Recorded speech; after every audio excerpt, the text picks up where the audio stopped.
semuanya, Assalamualaikum warahmatullahi wabarakatuh. Welcome di my video channel ya. Ini di YouTube, sengaja diuploadnya di YouTube.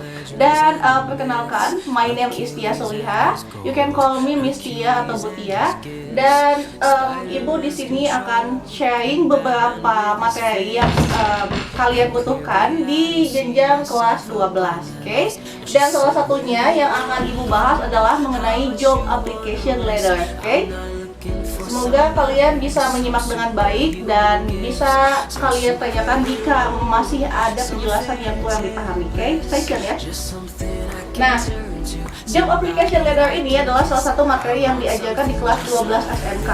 Tujuannya untuk apa? Tentu tujuannya buat memberitahu kalian salah satu tahapan yang akan kalian lalui setelah lulus sekolah nanti. Mungkin sebagian di antara kalian ada yang melanjutkan langsung ke pekerjaan gitu ya, langsung melamar kerja. Dan ini adalah materinya yang bisa kalian gunakan nanti, atau misalnya kalian praktekkan saat ini juga oke. Jadi buat persiapan kayak gitu ya teman-teman. Nah, job application letter itu adalah jelas banget ya, dia adalah surat lamaran pekerjaan. Banyak banget referensi yang bisa kalian lihat di Google, di YouTube, atau misalnya kalian lihat juga di buku atau mungkin di beberapa contoh template yang sudah ada template-nya juga. Dan ibu inginnya kalian lebih kreatif lagi dalam membuat surat lamaran pekerjaan. Jadi nggak menggunakan template yang begitu umum gitu. Kayak misalnya di Google kan udah banyak banget ya template, dan itu sih oke, cuman mostly yang ibu lihat dari tahun sebelumnya, kebanyakan dari kalian ketika mendapatkan tugas surat lamaran pekerjaan adalah copy paste, which is itu ibu tidak menyarankan karena itu kurang bagus banget buat kalian dan tidak membuat kalian kreatif gitu. Jadi ibu ingin kalian membuat surat lamaran pekerjaan sesuai dengan sesuai dengan nanti posisi pekerjaan yang kalian lamar, dan juga dalam merangkai kata-katanya, atau misalnya bikin cover letter atau resume-nya itu lebih powerful lagi, yang bikin kalian menjadi kandidat potensial di sebuah perusahaan nantinya gitu. Nah, langsung aja ya. Jadi bagian dari job application letter atau surat lamaran pekerjaan itu ada dua sebenarnya ya, yaitu cover letter dan resume, atau kalian kenalnya resume itu CV atau curriculum vitae ya. Nah, ibu jabarkan satu-satu. Oke, ini ada yang pertama, ada yang namanya cover letter.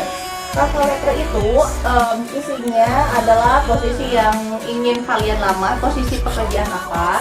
Lalu ada juga apa yang bikin kalian sebagai kandidat yang potensial harus diterima di perusahaan tersebut. Lalu ada juga alasan mengapa perusahaan harus mewawancarai kalian nantinya. Kenapa gitu? Kenapa sih kalian tuh harus banget diterima di perusahaan tersebut gitu?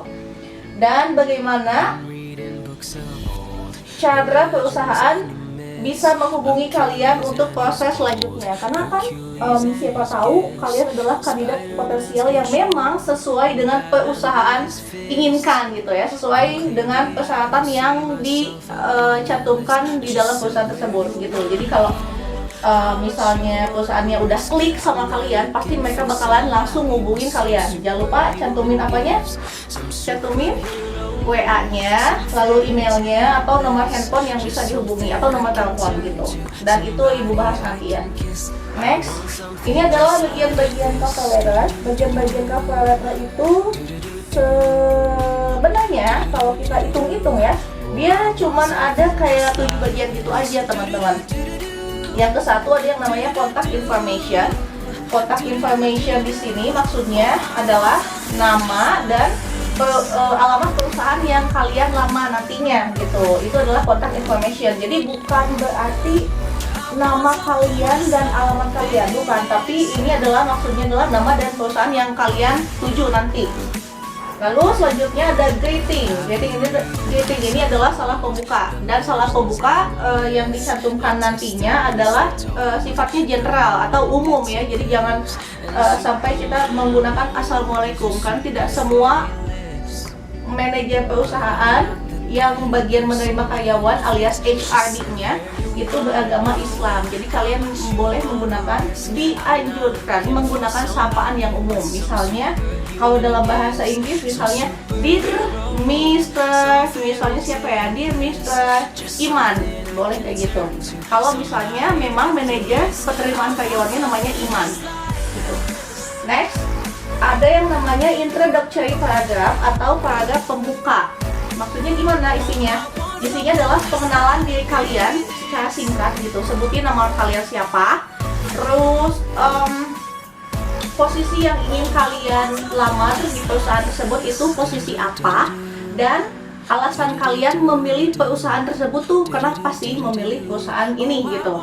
Jadi biar si perusahaannya, oh iya ya, ternyata dia memilih perusahaan kita itu karena memang dia tahu apa kelebihan yang dimiliki oleh perusahaan kita ini, misalnya gitu ya. Jadi pokoknya kalian harus ngasih apa ya, good impressionnya dari awal gitu. Next, ada yang namanya highlighting paragraph. Highlighting paragraph itu isinya berupa lebih tepatnya kayak penggambaran diri kalian gitu. Jadi kayak kalian mau bilang mengenai riwayat pendidikan, lalu misalnya pernah punya pengalaman kerja, lalu kelebihan dan kekurangan itu dituangkannya di dalam highlighting paragraph. Sebutin ya, riwayat pendidikan terakhirnya apa, jurusan apa, di mana, lalu misalnya pernah magang di suatu perusahaan atau punya pengalaman kerja sebelumnya, sebutin juga, jangan lupa. Terus sebutin juga apa yang menjadi kelebihan dan kekurangan kalian. Itu highlighting paragraph. Next, ada final paragraph. Final paragraph itu maksudnya adalah menjelaskan kembali atau menegaskan kembali kalau kalian adalah kandidat yang sangat-sangat potensial untuk diterima di perusahaan tersebut gitu. Jadi kayak semacam kalian meyakinkan perusahaan kalau perusahaan itu nggak salah pilih kalian buat menjadi karyawannya gitu.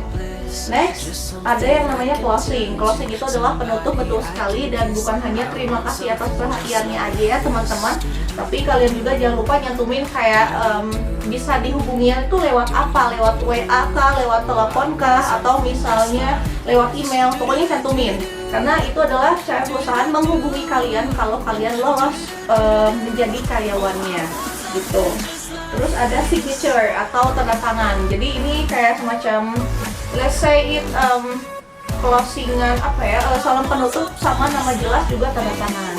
Itu adalah bagian cover letter. Dan cover letter ini idealnya hanya 1 lembar aja, nggak usah banyak-banyak, nggak usah yang sampai yang berapa halaman, nggak usah gitu. Karena ini kayak semacam perkenalan diri secara singkat aja. Itu cover letter, menjelaskan tujuan kalian mengapa melamar pekerjaan atau menjelaskan alasan mengapa kalian memilih posisi pekerjaan tersebut.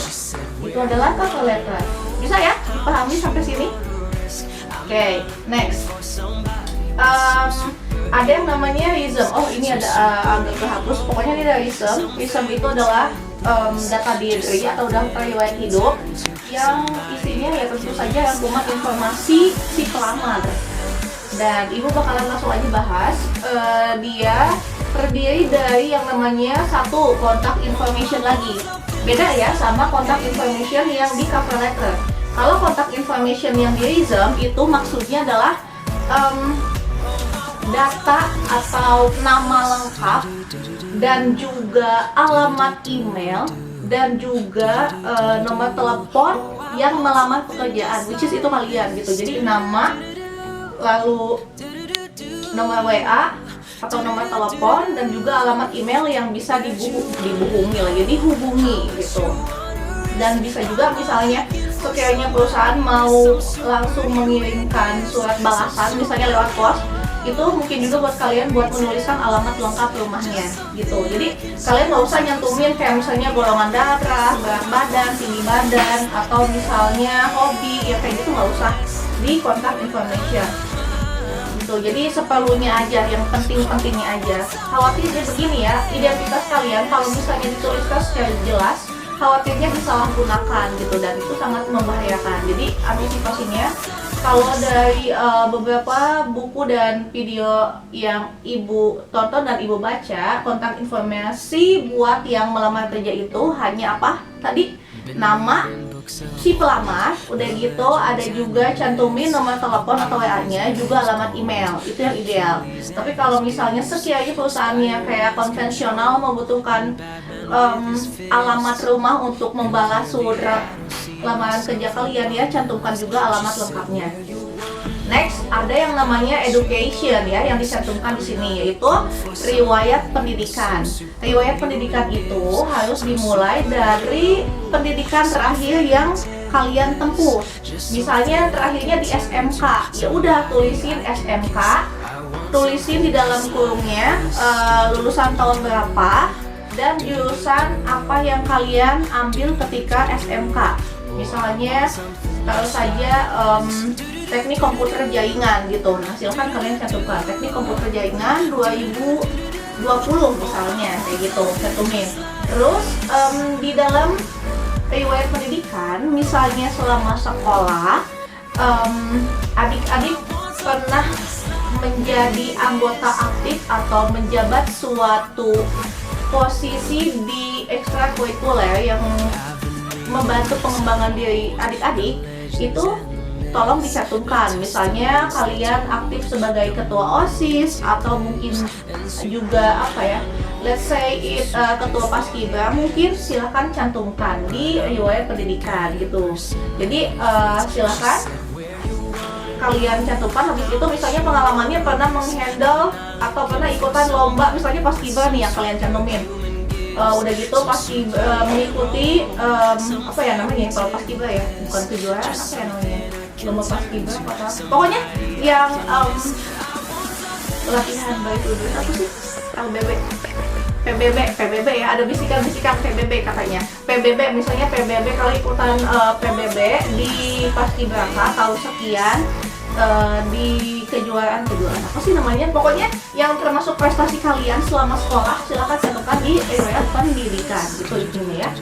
Next, ada namanya works experience. Ini kalau misalnya adik-adik sudah punya pengalaman kerja, jadi silakan cantumkan. Itu bisa menunjang apa ya, kalian sebagai kandidat potensial, dan juga membuat perusahaan, oh iya ya ternyata dia termasuk orang yang sudah punya pengalaman di bidangnya gitu. Misalnya kalian mau melamar jadi let's say apa ya, ahli yang di bidang otomotif misalnya, atau misalnya mau jadi salah satu staff pembuatan startup atau software tertentu misalnya, ya itu boleh dicantumin kalau misalnya pengalaman kerjanya berhubungan juga dengan dunia software, itu sangat menunjang. Next, ada yang namanya credential. Credential ini adalah ijazah atau sertifikat. Jadi sebutin ijazah sekolahnya atau sertifikat yang pernah kalian dapatkan gitu. Misalnya ya kayak tadi ya, sertifikat misalnya let's say TOEFL pernah kalian ikuti, ya udah cantumin aja gitu. Next, ada edition atau tambahan yang lainnya, misalnya kayak kalian bisa bahasa Mandarin, bisa bahasa Jepang, atau mungkin cantumin juga bisa bahasa Indonesia, kayak gitu juga bisa menjadi edition yang mendukung juga buat meyakinkan perusahaan kalian sebagai kandidat yang potensial diterima di perusahaan tersebut. Gitu deh penjelasan singkat mengenai job application letter. Jika ada yang ingin ditanyakan, silahkan tinggalkan di kolom komentar atau di section yang nanti sudah ada di di aplikasi barangkali ya. Ibu buat ini di YouTube biar kalian tinggal nonton aja. Semoga selalu sehat dimanapun berada, semoga dipahami, dan see you di next video. Bye bye, wassalamualaikum.